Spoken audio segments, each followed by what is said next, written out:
Bismillahirrahmanirrahim. Assalamualaikum warahmatullahi wabarakatuh. Alhamdulillah, pada kesempatan kali ini kita berjumpa lagi dengan bulan suci Ramadan ya. Kalau yang di sebelumnya kita sudah pernah membahas materi tentang puasa. Nah, pada kesempatan kali ini kita akan membahas materi tentang zakat. Dan seperti biasa, selama beberapa menit ke depan saya sudah ditemani sama salah satu pemateri kita.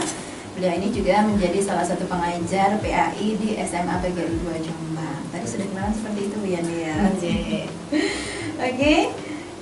Harapan saya tentu saja sama. Semoga ibadah yang kita jalani di bulan suci Ramadan ini mendapatkan berkah dan ridha dari Allah Subhanahu wa taala. Amin, amin ya rabbal alamin. Gini. Untuk hari ini kabarnya baik ya nih ya. Alhamdulillah, luar biasa, sehat selalu. Luar biasa. Semoga kuliah juga seperti Amin, itu ya. amin ya rabbal alamin. Dan tak lupa saya juga ucapkan dulu selamat menunaikan ibadah puasa untuk seluruh keluarga besar SMA PGRI 2 Jombang. Bapak Kepala Sekolah, Bapak Li Ashari, Dewan Guru, juga staf tetap usaha, dan tentunya juga siswa-siswi SMA PGRI 2 Jombang yang saya cintai gitu. Semoga segala ibadah yang kita lakukan diberikan kelancaran. Amin, amin ya rabbal alamin. Oke, kita langsung saja masuk untuk pembahasan di materi zakat ya nih ya. Moga disampaikan terlebih dahulu. Oke, terima kasih. Assalamualaikum warahmatullahi wabarakatuh. Waalaikumsalam warahmatullahi wabarakatuh. Materi kita selanjutnya adalah tentang zakat. Oke. Zakat itu menurut kuliah. Ini sebelum saya jelaskan pengertiannya, zakat itu apa gitu ya? Apa? Setahu saya, zakat itu adalah pemberian atau harta yang wajib kita keluarkan di bulan suci Ramadan.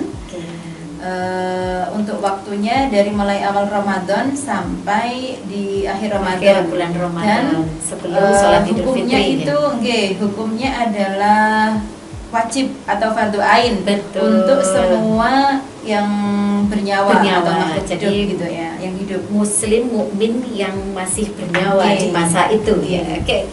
Oke, teman-teman, siswaku semuanya ya. Saya lupa sampai. Siswaku semuanya, materi zakat ini terlebih dahulu saya akan memberikan pengertiannya. Zakat adalah sejumlah harta yang wajib dikeluarkan oleh umat muslim untuk diberikan kepada golongan yang berhak menerimanya, seperti fakir miskin, kemudian ghorim, orang yang berhutang, dan lain sebagainya ya, orang yang lemah gitu.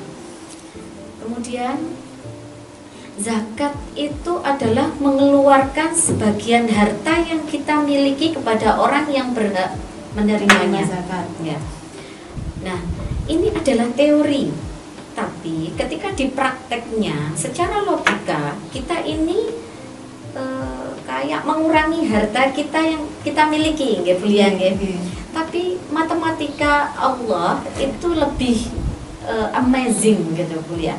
Ketika kita mengeluarkan zakat, sedekah dari sebagian harta yang kita miliki, maka kembalinya Allah akan melipat gandakan rezeki kepada kita. Jadi secara teori kita punya 10 juta uang. Ketika itu nominal zakat kita setidaknya mengurangi dari 10 juta uang yang kita miliki. Tapi Allah melipat gandakan dengan cara apa? Min haitsu la yahtasib. Allah mengatakan demikian. Apa itu? Dari rezeki yang tidak terduga-duga. Ya. Nah, inilah namanya matematika secara yang digariskan, apa yang dipraktekkan dari Allah itu ya. Kemudian zakat itu apa? Zakat fitrah saja? Tidak, karena ada macam-macamnya zakat. Apa macam-macamnya zakat itu? Zakat itu yang pertama adalah zakat mal. Zakat harta benda. Itu bisa berupa hasil pertanian, perdagangan, kemudian harta yang kita miliki, ya. Kemudian yang kedua adalah zakat fitrah. Zakat fitrah adalah zakat yang wajib dikeluarkan oleh umat muslim dari datangnya bulan Ramadan sampai menjelang hari raya Idul Fitri, yaitu berupa makanan pokok di daerah tersebut ya. Kemudian syarat dan rukun zakat. Syarat dan rukun zakat antara lain dia adalah orang muslim mukmin yang merdeka. Ya, jadi orang muslim dan orang mukmin itu bedanya apa? Kalau orang muslim dia itu labelnya Islam. Tapi kalau orang mukmin dia adalah orang Islam yang beriman. Yang percaya ya. Jadi syarat rukunnya yang pertama adalah dia adalah muslim yang merdeka. Muslim mukmin yang merdeka.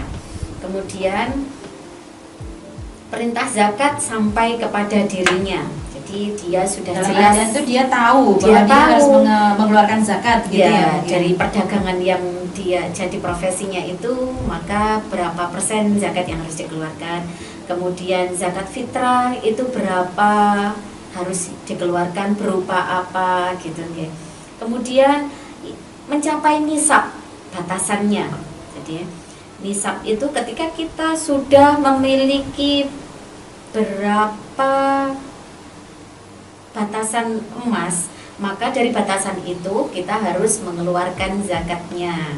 Ini kalau zakat emas dan perak. Kemudian memenuhi haul itu 1 tahun gitu ya. Kemudian harta yang dikeluarkan zakatnya itu adalah milik sendiri. Bukan hasil hutang, bukan hasil atau milik orang tuanya. Berarti ini miliknya dirinya sendiri yang dikeluarkan atas dirinya sendiri. Kemudian menyerahkan kepada orang yang berhak menerima zakat atau mustahik zakat. Kemudian yang terakhir yang paling penting adalah niat dalam berzakat tersebut. Saya kira itu materi yang saya sampaikan. Kita menerima pertanyaan. Ya, jadi sebelum pertanyaan ini saya ulangi sedikit terlebih dahulu bahwasanya zakat adalah sejumlah harta yang harus dikeluarkan oleh seorang muslim dengan ukuran tertentu dan diberikan kepada golongan tertentu. Gitu ya. Terus untuk syarat dan rukunnya yang pertama adalah harus muslim mukmin merdeka. Terus juga perintah zakat sudah sampai kepadanya, sudah sampai nisab atau batas harta yang wajib dikeluarkan zakatnya, sudah mencapai haul atau 1 tahun, harus milik sendiri dan harus diberikan kepada golongan yang membutuhkan atau golongan-golongan tertentu atau mustahik zakat. Dan yang terakhir adalah niat. Nah, kita sudah sampai di segmen untuk pertanyaan. Ini saya sudah sempat mencatat beberapa pertanyaan yang tadi diberikan. Untuk pertanyaan pertama ini adalah bolehkah zakat fitrah diberikan kepada ahli maksiat? Gitu. Oh, ini tadi saya ada yang lupa bahwasanya zakat juga ada 2 jenis ya Bu ya. Yang kita bahas ini zakat fitrah berarti ya. Tadi ada zakat mal, terus juga ada zakat fitrah. Nah, yang jadi pertanyaan ini adalah zakat fitrah.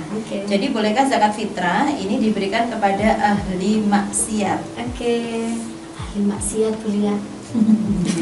Pertanyaannya begitu. Jadi sebelum saya menjawab, saya coba untuk membuka ya. Ada dalam surat At-Taubah ayat 60 bahwasanya di situ ada 8 golongan orang yang menerima zakat. Ya. Sesungguhnya zakat itu hanyalah untuk orang fakir.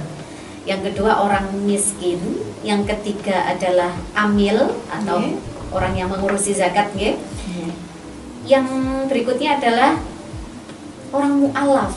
Orang mu'alaf ini orang yang baru mengenal memeluk agama Islam. Untuk apa? Untuk melunakkan hatinya, untuk merayu kita. Kemudian untuk memerdekakan hamba sahaya. Kemudian jadi zakat itu boleh diberikan kepada orang yang memiliki hamba sahaya yang untuk dimerdekakan. Kemudian untuk membebaskan orang yang memiliki hutang. istilahnya apa itu? Ghorim atau apa ya? Istilah orang yang berhutang. Oke. Oke, ghorim Ghorim adalah orang yang ya, berhutang. jadi orang yang berhutang. Oke, kemudian yang ketujuh adalah untuk diberikan kepada orang yang berjuang di jalan Allah. Oke. Yang Atau sabilillah gitu ya. Oke. Kemudian yang terakhir adalah diberikan kepada orang yang berjihad. Ya. Kalau sabilillah adalah diberikan kepada orang yang Berjuang. berjalan di jalan Allah. Oke. Kalau yang sabil adalah orang yang berjuang di jalan Allah. Nah, ini 8 golongan ya, Bu Lia.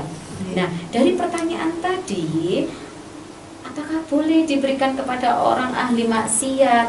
Kalau dari 8 golongan itu ada mereka di sana, maka boleh saja. Boleh saja. Tapi kalau ahli maksiat itu adalah orang yang kaya Kaya. raya, dia bukan mu'alaf, dia bukan amil, Iya. maka tidak boleh. Iya. Jadi tetap kriterianya adalah kita harus mengacu pada Surat 8 At-Taubah Iya. tadi ayat 60, Iya. 8 golongan yang menerima Iya. zakat. Iya.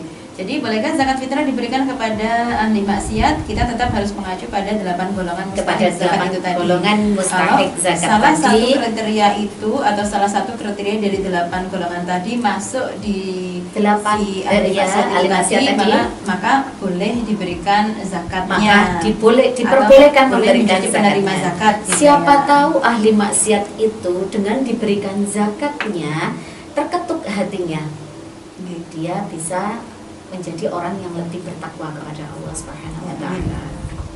Oke. Kita lanjut ke pertanyaan yang selanjutnya. Ini apa hukum orang yang menerima zakat fitrah kemudian dia menjualnya? Oke.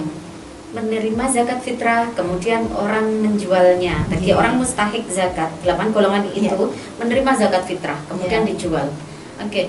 Ketika kita memberikan zakat fitrah itu adalah wajib kepada 8 golongan. Iya. Setelah kita berikan, hak sepenuhnya berada kepada mereka, entah itu dimakan, dikonsumsi atau dijual untuk lagi kebutuhan untuk sehari-hari yang lain.